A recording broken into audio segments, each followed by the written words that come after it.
The following podcast contains spoilers for The Chant of Jimmie Blacksmith. You have been warned!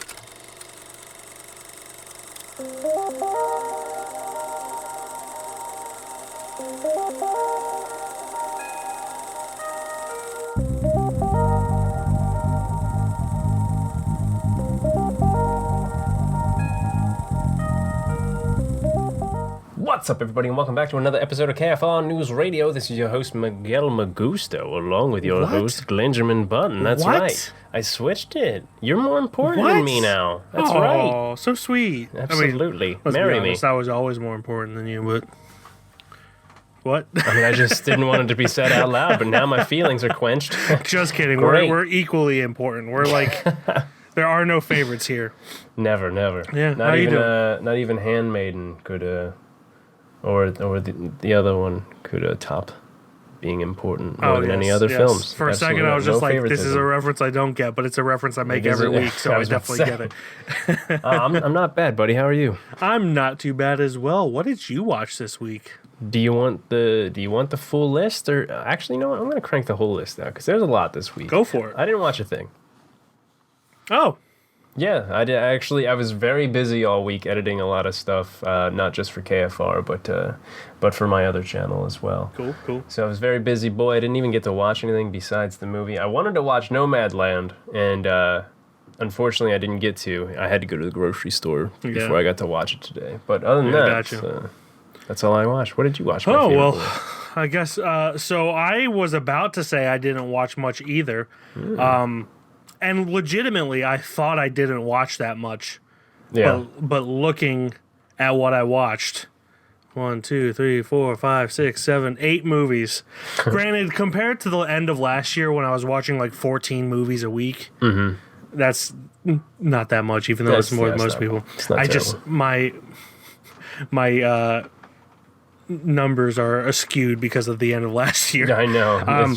Really hurts everything. So I will say I did not lie in last week's episode. I said that I watched Cool Runnings last episode, and I said I was going to watch it again that night. And I did indeed watch it again that night that we recorded that episode. Showed it to my wife, who enjoyed it, which I'm glad, because it's not a great movie, but it's a fun movie. It's a good movie. Yeah, I haven't watched it. I can't say. Yeah, you haven't watched Cool Runnings? I did not.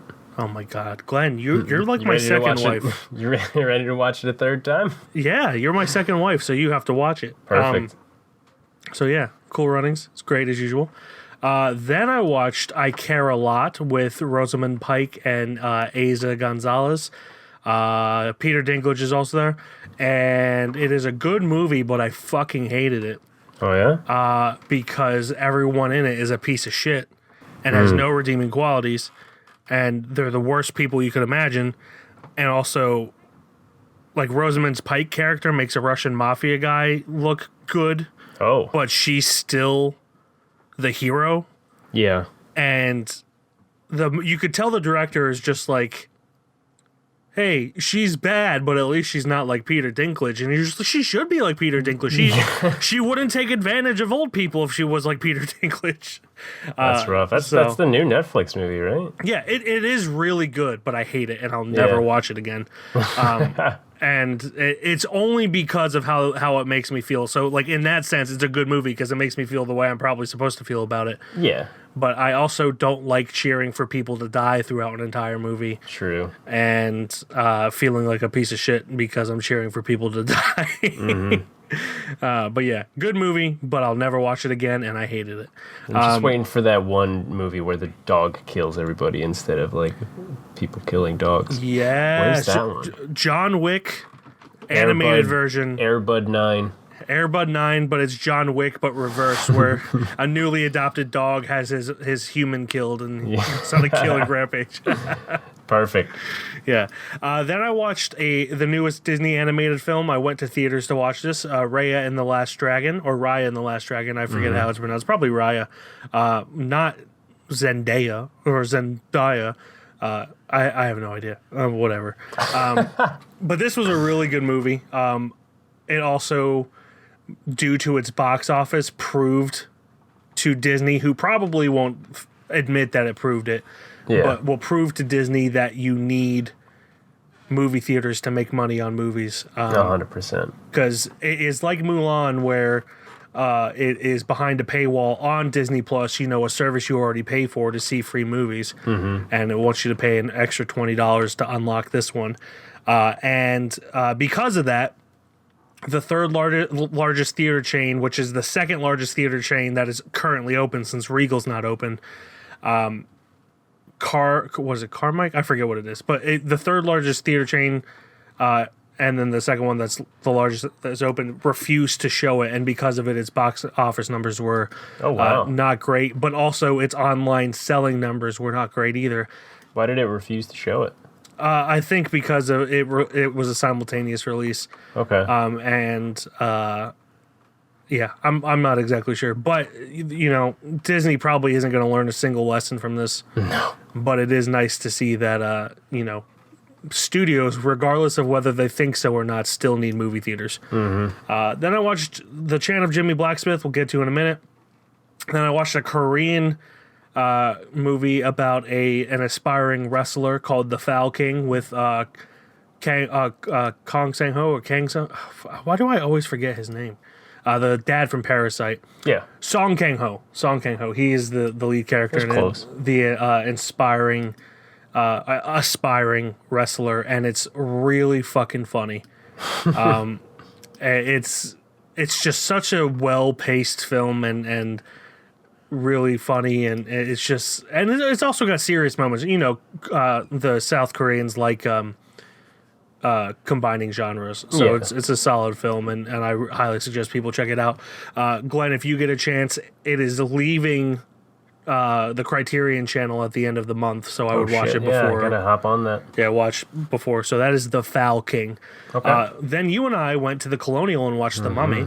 We had another sweet little succulent weekend with each other. It was great. It was a cute little date that we had, and we watched The Mummy on the big screen. And he held his promise. He made me go see it. Yeah, I did make you go see it, and it was great. Yeah, and apparently there was a group of people there who I guess had never seen The Mummy, and it was an interesting conversation afterwards when I went to the bathroom. Yeah, and two of the gentlemen in there were just like, "Yeah, Granny's wasn't scared at all. She loved it. That's good. Yeah, that's pretty good. No, that's very good. Yeah, that's very good. Yes, that's good." They went back and forth saying that's good 6 times, and I've never had a more interesting experience in the bathroom that I know of. And you were waiting for them too, right? Yeah, I was just chilling. I'm like, that's good. I just got to pee. That's good. But yeah, it's it's a classic. It was both of our first times watching it in theaters. And you gotta love Brendan Fraser and Rachel Weisz. And you gotta love Michael for taking me on a sweet little date. Oh yeah, it was very sweet. But yeah, then I watched The Thin Red Line, which is a World War II movie directed by Terrence Malick. It was his first movie after a 20-year hiatus between 1978 and 1998. And it's a really good movie, but there's a little story behind this where Adrian Brody, it's based on a book, and Adrian Brody was cast as the character who was the lead in the book, and he was the lead on the script, but then Terrence Malick in the editing room removed pretty much every single one of his scenes. Jesus. So he's only in it for 10, 15 minutes at the end. And interesting. That's not the first time that happened, and I'm sure if he had been upfront with Adrian Brody would be like, well, that's kind of shitty, but I appreciate you letting me know. Yeah. And put in a good word for me the next time I go on an audition. But instead, Terrence Malick let Adrian Brody find out at the premiere what he is expecting to see himself as the lead in this film. Just a heads up, you were in this movie, right? Yeah, I can't wait. You're not, though. Yeah. So it's a good movie, but Terrence Malick's kind of shitty for pulling that. Yeah. And give him the short end of the stick. Yeah, and it's the first time that he started experimenting with just completely changing a movie in the editing room, which again, I don't have a problem with, but be upfront with your actors about it. Yeah. Be just because you're in this movie doesn't mean you will be in this movie. Yeah, it's pretty messed up. Yeah, very messed up, but beautiful film overall. I think my biggest problem with it, which is my biggest problem with Terrence Malick movies in general is when there's multiple narrators that have similar sounding voices. There's not enough distinction for you to know who's talking. And unlike other directors who would show the person who's talking on screen, like even if they're narrating, they'll show their reaction to something. Terrence Malick will show like Jim Caviezel's voiceover for Dash Mihawk's character arc, which is really fucking weird. But also because they all sound the same, if you don't have subtitles on, you're just like, oh, it's connecting, but no, it's not connecting. No, it's not. Yeah, like Jim Caviezel's on the other side of the mountain when this is happening. How does he know how Dash Mihawk feels about it right now? But yeah, it's a good movie though. I really enjoyed it. Then I watched this little movie. You might know the producer's name. He's this guy from Korea. His name is Kim Jong-il. Do you know Kim Jong-il? It's never rung a bell. No. Well, it hasn't at all. You know, he's not really known for movies. He's known for being a massive dictator for North Korea. Yeah. And, he produced a movie in the 80s. Oh, that's crazy. It's a monster movie called Pulgasari. Interesting. And it is available in its entirety, propaganda and all, on YouTube. Gorgeous. So I watched that, and it is better than I expected a North Korean film to be. Yeah. But it is not good. Well, I mean, you take it with a large grain of salt, even though you don't expect much. Exactly. But yeah, it's. What was it even about?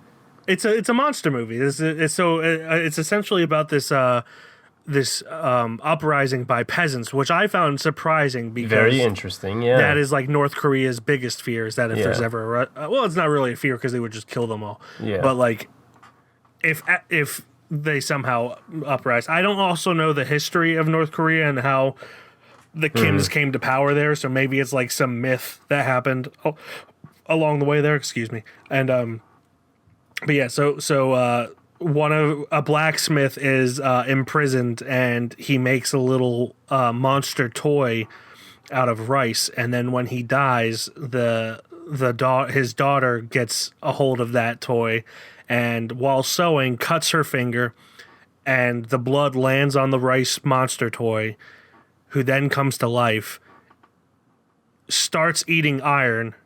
Like he ate the little a sewing needle first, and he gets bigger and bigger every time he eats metal. Interesting. And so he goes from like a little no bigger than your thumb toy to being 60, 70 feet tall. And wow, that's a lot of iron. Yeah, it is a lot of iron. Jeez. Yeah, and yeah, I mean it's interesting. It was interesting to watch, but it was not good by any means. No, absolutely not. Yeah, but that's all I watched. Okay. So you got any news for this week? I do have a little tad bit of news. It's kind of hilarious, actually.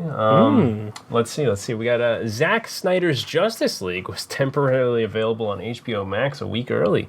Ooh. And funnily enough, the way you could do this was by not doing anything about wanting to watch the Justice League at all. If you actually had bought Tom and Jerry, the new movie that's out on HBO Max, it actually, instead of showing Tom and Jerry, you got the Snyder Cut, which I'm sure a lot of people were very confused. It was... Yeah. I don't know exactly what they did, if they took that off and were like, oh, well, shit, we fucked up. I think it's hilarious enough that, like, they try to prevent so many leaks from ever even happening in the first place, and then they just dropped their own bomb, like they just leaked it all. They were like, well, shit. Well, damn. Yeah, so there's that. There's a Snyder Cut was, shown instead of Tom and Jerry when people bought Tom and Jerry. I'm sure people... That reminds me of the days. I don't know if you were ever at Regal when it was film. I think it was right before I started working there. Every now and then, I never did this because I was actually when I was a projectionist, I actually paid attention. But every now and then, the not as professional projectionists would accidentally start an R-rated movie for a kids movie. Beautiful. Because they, sometimes movies share theaters. Share screens. Like they'll have two 2 showtimes for one movie and 2 showtimes for another. I think the worst one that happened was that Borat, the first Borat started for a kids movie. I don't remember what it was because that's the side note. The headline there is Borat started for a bunch of kids, and luckily it was stopped within like 2-3 minutes. But there's some cursing in there. There's nothing overtly sexual or anything. It's just cursing in the first 3 minutes. In the third of the movie where the naked men are jumping on top of each other. Exactly. So it got stopped before that. But that's good. And then another one was like this R-rated horror movie that has a terrifying beginning, and all those kids were scarred. But you can't help but laugh. So if people wanted to see the Snyder Cut, they got to see it by accidentally. Well, not accidentally, by just watching Tom and Jerry. So that was a fun little time that I found out 2 days ago, I think. There you go. What about you, my dear old friend? You have anything? I got nothing, so I guess we should just get into the film, which is The Chant of Jimmie Blacksmith.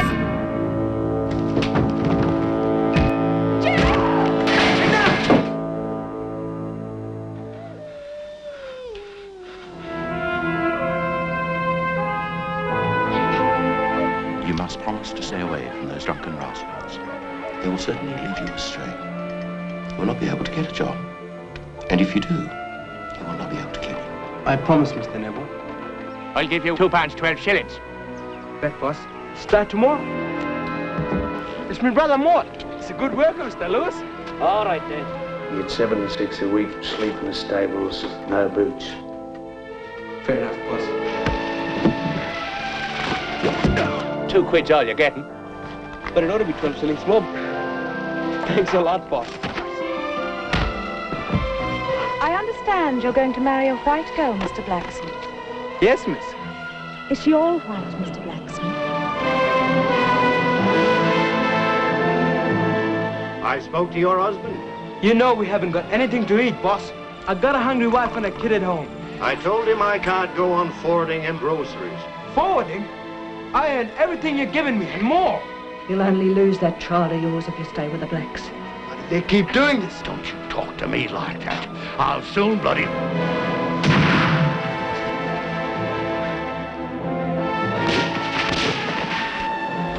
Jimmy! Jesus, no! I've declared war.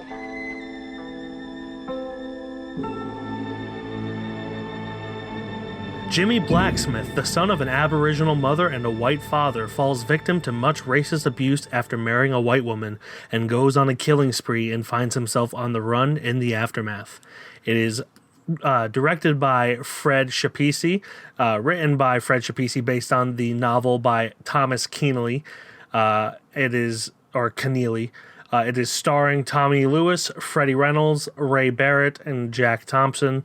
And it came out in 1978. It is obviously Australian, if that wasn't clear by the use of the word Aboriginal. Not that strictly means from Australia, but they're the ones that use it more frequently because Americans are dumb. They are. It's really hard to argue against that.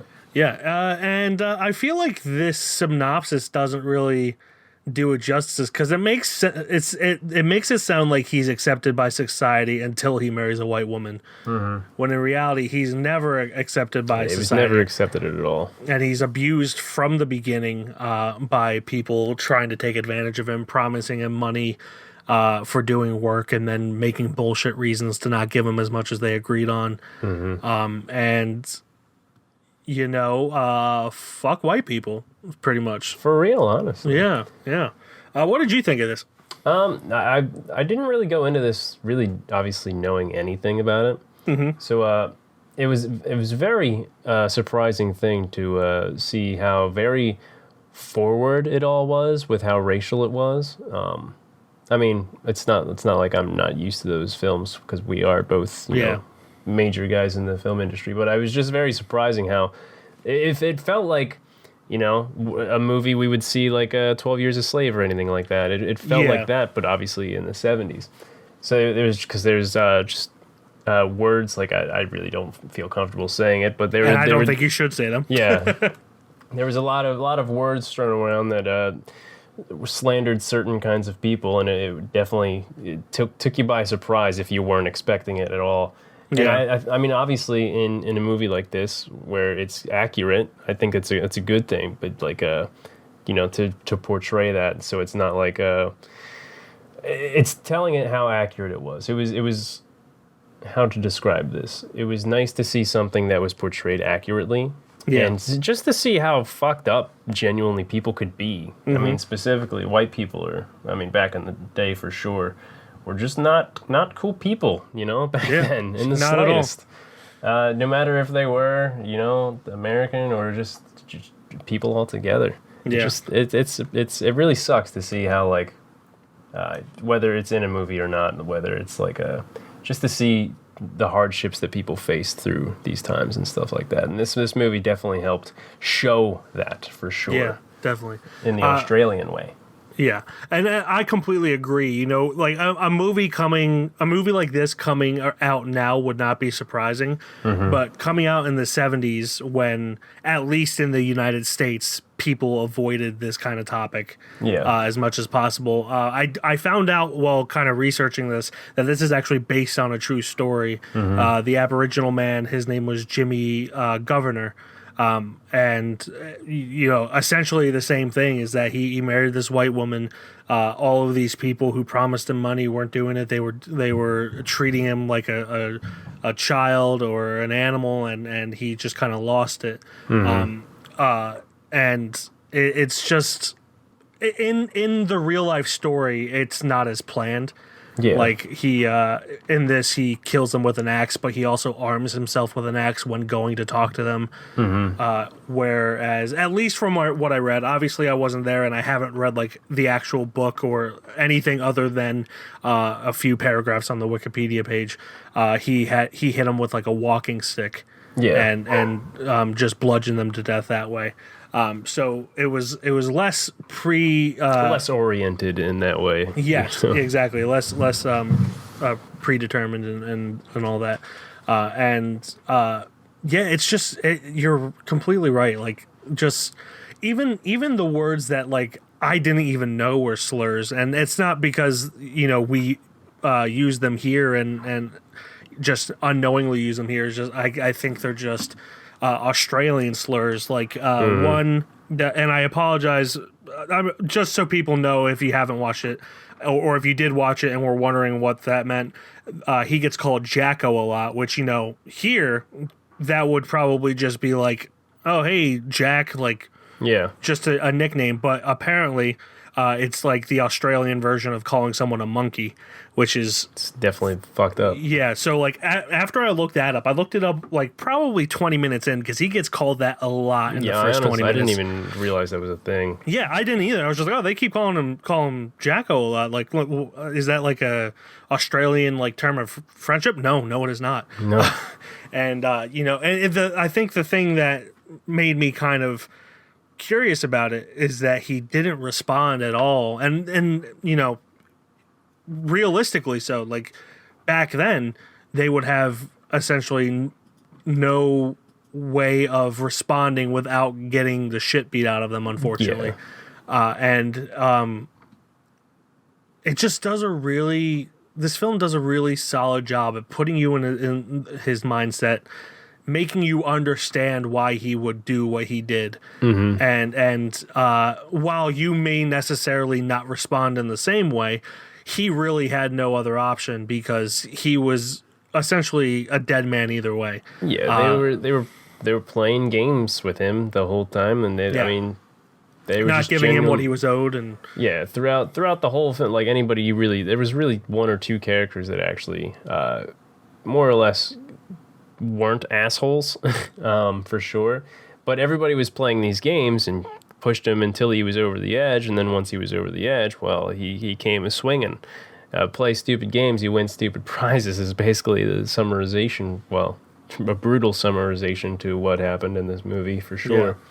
But like, I don't know how, I mean, obviously this is a movie about like real people, but like, even in real life, like how do you not how do you berate people so comfortably all the time and not expect them to fucking just snap? Is beyond me. Like, how do you just treat people like crap all the time? It's really mind blowing, honestly. Yeah, and I what the thing that shocks me is that like the reason they did that back then is because they considered them animals. Mm-hmm. But if you do that, like even the smart person knows that if, and I hate to use this euphemism because it's a popular one, but I think it's atrocious. It's like if you kick a dog enough, he's gonna bite back eventually. Like there's a breaking point for every creature, and like to a point where they don't care if they die anymore. They're just human or animal. It's just and I know the mindset back there because they were very racist and just terrible fucking people all around back then. That I know why they said it, but like to say it without expecting any retaliation. Is crazy to me. And another thing, like just the complete disregard for human life, and this isn't even like a racism thing. Like this happened as pretty much as soon as photography was a thing, people loved taking pictures with dead bodies. And they do that with I think his name's Marv, Jimmie's cousin. Who is he's younger than him. He goes on the run with him. He's not the one that did any killing. Was it Mort? Mort. Yeah, sorry. Played by Freddie Reynolds, which that name sounds familiar. I wonder if he's in other stuff. No, he's not. But he's like the most innocent out of everyone in this film. Mort's just he's Jimmie's brother. He's just always laughing, always giggling around, even when just nothing's happening. And the only violence he commits is in self-defense. He might be a little ignorant of exactly what's going on, but he only commits violence in self-defense, and then he just gets the most horrific penalty. And that's not to say that I think it's his uncle, the older man, that helps him kill people. Or just it's not even, I hate to use like the word kill because they're definitely just in like a blind rage at that point where if I'm being pushed enough, I'm probably going to do the same exact thing. I luckily have not been pushed enough because I probably would do the same thing. But all of their treatment even after the fact is horrific, and they don't really get a fair trial. But Mort is like not even, he's just like praying when he gets shot by the people chasing him, and it's he was just literally sitting there.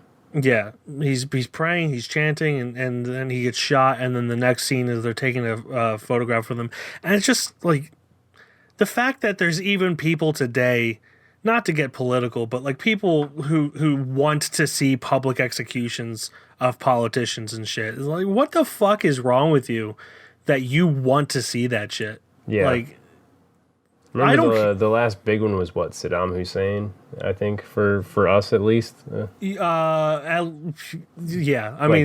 I mean, big one. Yeah, like the video was sent around and everything. Like, the person who showed that to me showed it to me without telling me what it was, and I just lost it on him. Like, why would you show me that without telling me what it is? Like, I don't want to see that shit. I don't care how much I hate someone. I don't want to see anyone die because that's not shit you can forget. Yeah, it's a weird interest that people have for sure. Yeah, and I understand like morbid curiosity. Like I have that too, but I leave that with just true crime documentaries. Like, I don't mind hearing about how people died, but I sure as hell don't want to see it. And it just baffles me how heartless people can be, even like in extreme cases of hate. It's nutty for sure. And this movie doesn't really hold back too much. I mean, no, not at all, which is surprising for the time. Yeah, for sure. So I mean, that was a nice thing to see, kind of like it's an eye opener, is what I shall call it. Eye opener. Absolutely.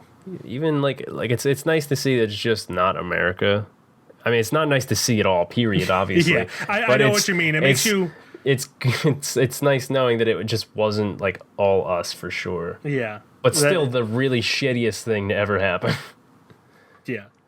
It's definitely like, I mean, and the mistreatment of Aboriginals in Australia is still happening to this day.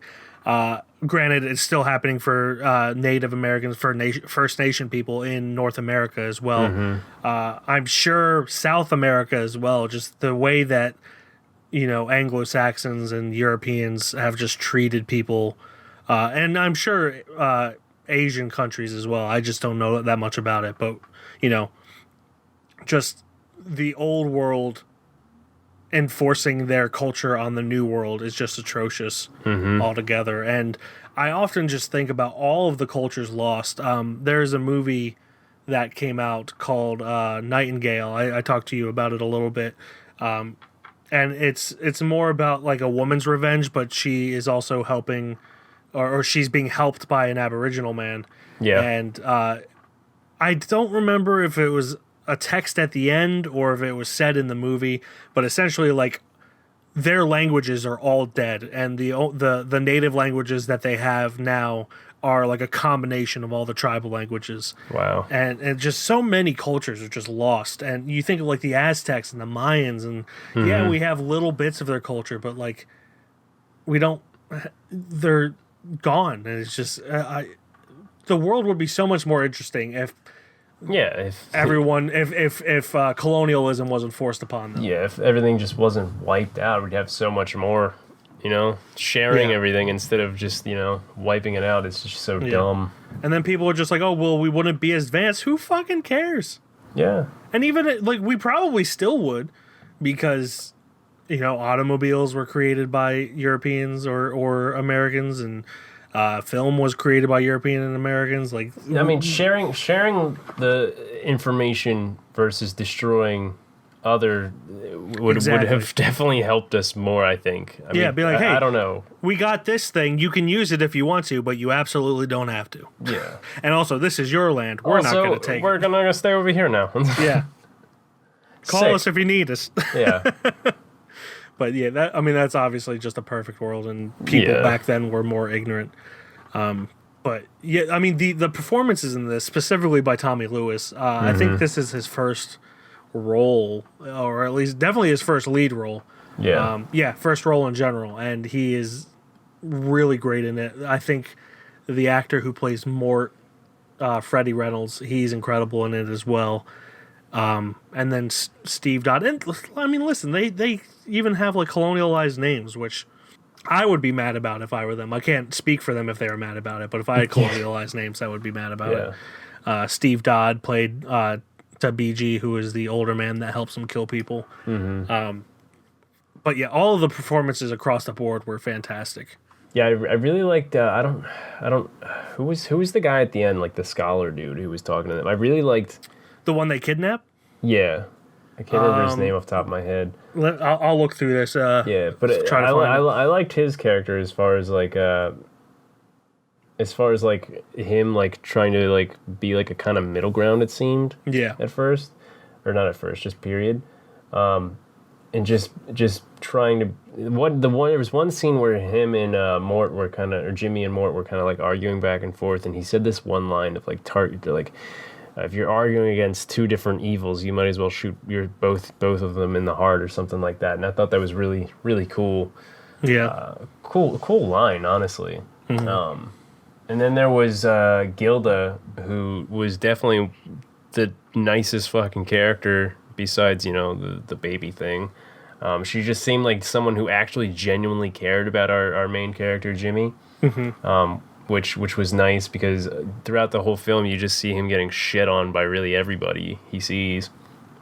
And it was nice to see somebody actually, for sure, caring about him in some sort of way, and that he also cared back was really nice. But yeah. I still haven't found that character's name. Yeah, I mean, I'm not that worried about it. Yeah. Yeah, I agree.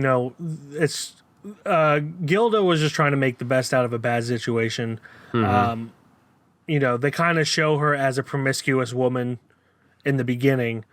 So like the kidnapping I don't think was intentional. I think she legitimately thought that it was his kid, and they still tried to make it work, even though it wasn't his kid. He tried to be a good husband. He tried to provide for the kid that's not his, and things just went south when people were being dicks. Yeah, exactly, and it's just.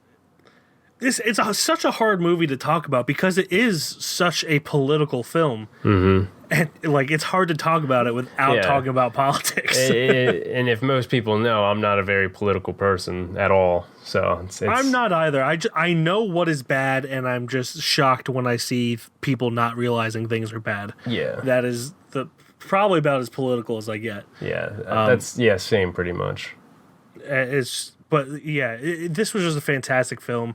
It even did a good job at showing like how some Aboriginals were just like disenfranchised and didn't even respond to their own monuments being taken. Like when there was I don't know the term they used. If you remember it, help me out. But it's like the stack of rocks.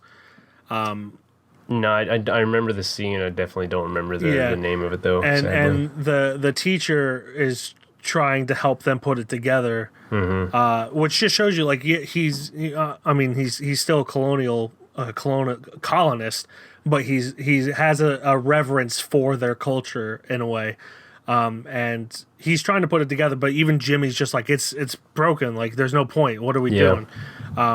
And I know that to some Aboriginal tribes, the giant stones that they have there are what's the word? Not spiritual, but like they're sacred in a way. Yeah. And there's just graffiti all over them, and they're kind of just like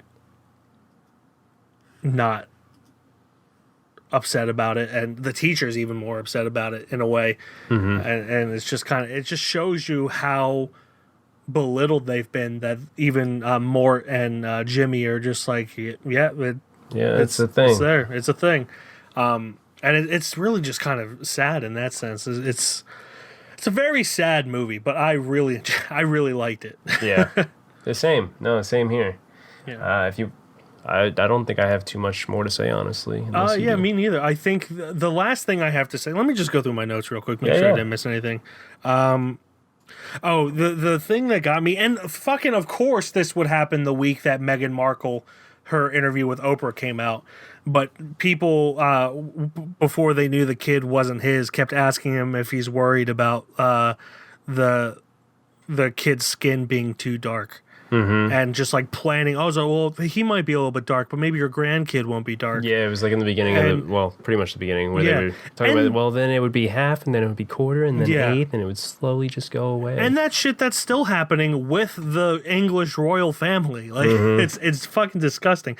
But like, I watched this before that interview came out, and it just kind of threw me off guard when I heard Meghan Markle talking about that. I was like, Jesus Christ, I thought that was stuff we were over, but also I knew we weren't over it, but I would hope that... You would think we would be. Yeah. But, we still got a long ways to go, apparently. Yeah, it's just the subtle jabs that they have at him, and the not so subtle ones, but like one of his employers tells him to pretend he's a gentleman, or like he says you can wear boots if you want to pretend you're a gentleman, saying that like even if you act like a gentleman, you're not a gentleman. And the thing that I think is the most important about this film is that he's not dumb or naive. He's not someone that's being taken advantage of because he doesn't know better. He knows better. No, and he's an educated man. Yeah, and that's what makes him angry. Yeah. And he even calls people who aren't educated like out on the spot too. Yeah, and him being pressured to be racist towards his fellow Aboriginals, and you just see him being torn apart from both sides. That like he really is. I don't want to say unwelcomed on the Aboriginal side, but he definitely feels different from them. Yeah, and then. At the end, unfortunately, it takes killing a bunch of white people, or not unfortunately, because I was cheering for it. Yeah, I mean, obviously. But he felt different from them until he did something to fight back for his Aboriginal side. And I thought that was very important. But yeah, it's a great movie overall. Yes, sir. Yes, sir. Yeah. So yeah, with that being said, let's get into the judgment. It is my pick, so that means I go first for whether or not this is a shelf boy. Honestly, I was going to pick this movie 2 months ago, and then I watched the trailer, and I wasn't too impressed with the trailer. But then the plot of it just kept like eating at me, where it just sounded like a very interesting plot. Yeah. And the thing I was worried about is that it would be very outdated and would not have aged well, but it aged incredibly well. Yeah, especially in today's standards, for sure. Yeah, and it's just a fantastic film, and very important film that unfortunately is still topical. So I, of course, am going to say that this is worthy of being a shelf boy. Yeah, I'm going to also say the same. Obviously, it's an eye opener. I mean, if you're going to sleep on a movie that's an eye opener, that's kind of your problem. Yeah. And if you don't see the problems we have and say this movie doesn't attain to these problems that we have, well, then you're also wrong. But this is a great movie. I mean, that's all that really needs to be said. I mean, for real. Yeah, I'm legit. Like, even though it took 2 months, I'm really glad that I eventually picked this movie. Same here. So, with that being said, the Chant of Jimmie Blacksmith makes it onto the KFR shelf with the likes of Apostle and Handmaiden and Victoria and what was last week? Oh God, Onibaba. Yes. So yeah, plenty of shelf boys. Not just two. No favoritism. No favoritism. None. And it's not just because those are the two that I remember. And became a joke after we had more than 10 on there. Yeah. That brings us to our plugs for this week. My plug for this week is I was going to plug that Kim Jong-il movie on YouTube. Yeah. Again, if you want to watch it, check it out. Polgasari on YouTube. It's not good, which is why I ultimately didn't pick it. Yeah. But it is interesting to watch if you're interested in, like, culture from a dictatorship. Yeah, especially from a place where you don't really see anything coming out of there. Exactly. That is what piqued my interest the most. Yeah. And that Kim Jong-il produced it because he's obsessed with Hollywood. But last night, I actually discovered a band. Legitimately last night discovered this band that immediately just pushed Kim Jong-il to the side. It is the band Whalebones, which is I feel like I've heard of them before. Apparently, they're an emo band from Indiana, but like new emo. Their first album is like new emo, where it's not super whiny. It's just kind of like indie rock sounding. Yeah. But their lyrics are maybe a little depressing, which is probably why people call them emo. But then specifically, I'm pitching their second album, which came out last year, called "The Doors Are Locked, the Blinds Are Closed, I Am Not Home." Which is... It's like everybody who's a millennial. Yep. It is a deeply personal album to the lead singer, who it's kind of about his struggle with religion and somewhat religious abuse and also self-hatred and stuff. So it still has those emo tones, but I'll be damned if the music behind his vocals, it's like all orchestration. Yeah. So it's not even like rock and roll anymore. It's like a guitar, but also strings, but also trumpets and brass and flutes. And it's an incredible album.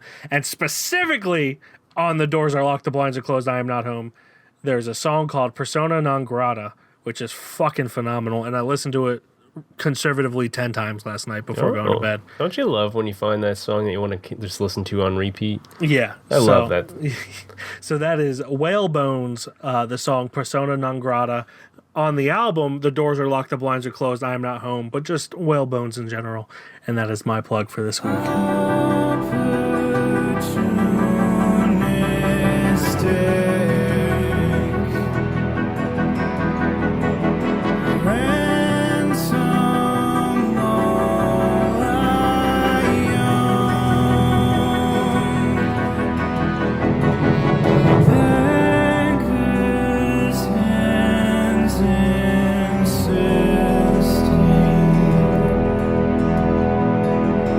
But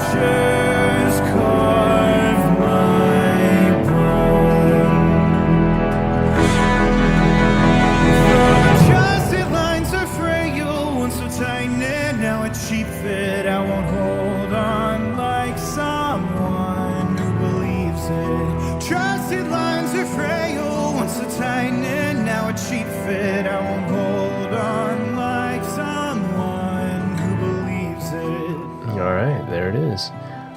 For me, mine's gonna go a little bit in a different end. Still on to like YouTube and stuff though, since we were talking about Kim Jong-il.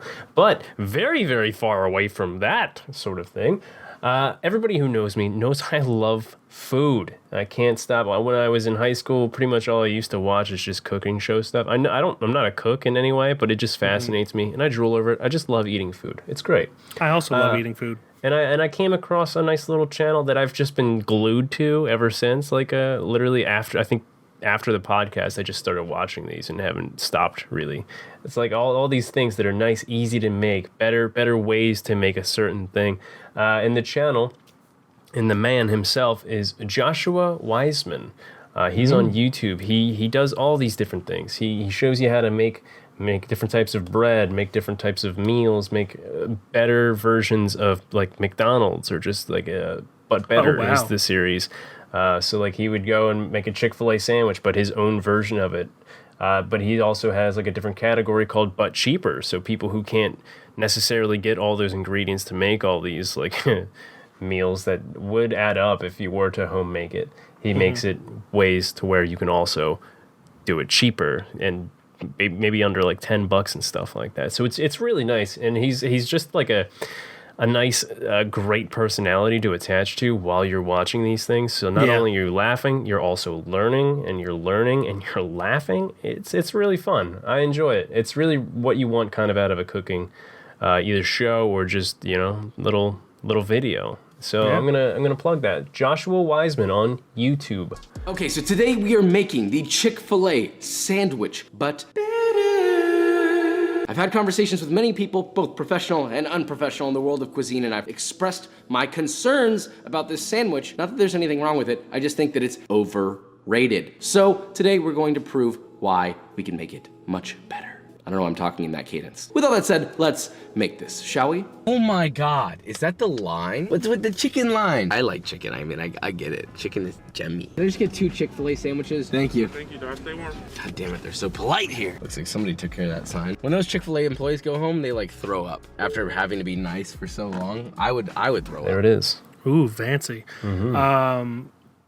Yeah, also, to go back to a plug that I had a few months ago, James Acaster's Cold Lasagna Hate Myself 1999 is now available to purchase on Vimeo. Yes! So you could do that. Glenn, I'll give you my password to Vimeo. Yes, please. Hand it over. Under the table. that is a side plug because I already plugged it this year. Yeah. Back when I accidentally pirated it. I don't know what you're talking about. That brings us to our assignment for next week. Glenjamin Button, it is your turn to pick. What is our assignment for next week? All right. So there's this movie that's been there's this movie that has been on the back of my brain for a long time. And I never knew the name of it, but I always had it in the back of my mind. You watched it when you were younger, like your parents watched it or something like that. And you're always like, what is that movie? What is that movie? Like, I know the scene, I know the thing, but you never remember it. I finally found it, and it's actually on Amazon Prime. It's on other platforms too, but you actually have to rent from those. But on Amazon Prime, it is free if you have it. It's got Brad Pitt in it. And also a lot of cartoons. So it's kind of like Who Framed Roger Rabbit, but probably very much dirtier. I'm not sure how this movie goes. I don't know if you're going to hate me after I say this, but the movie is called Cool World. And it came out in 1992. It's got Brad Pitt. Where's my IMDb? Where are you? There it is.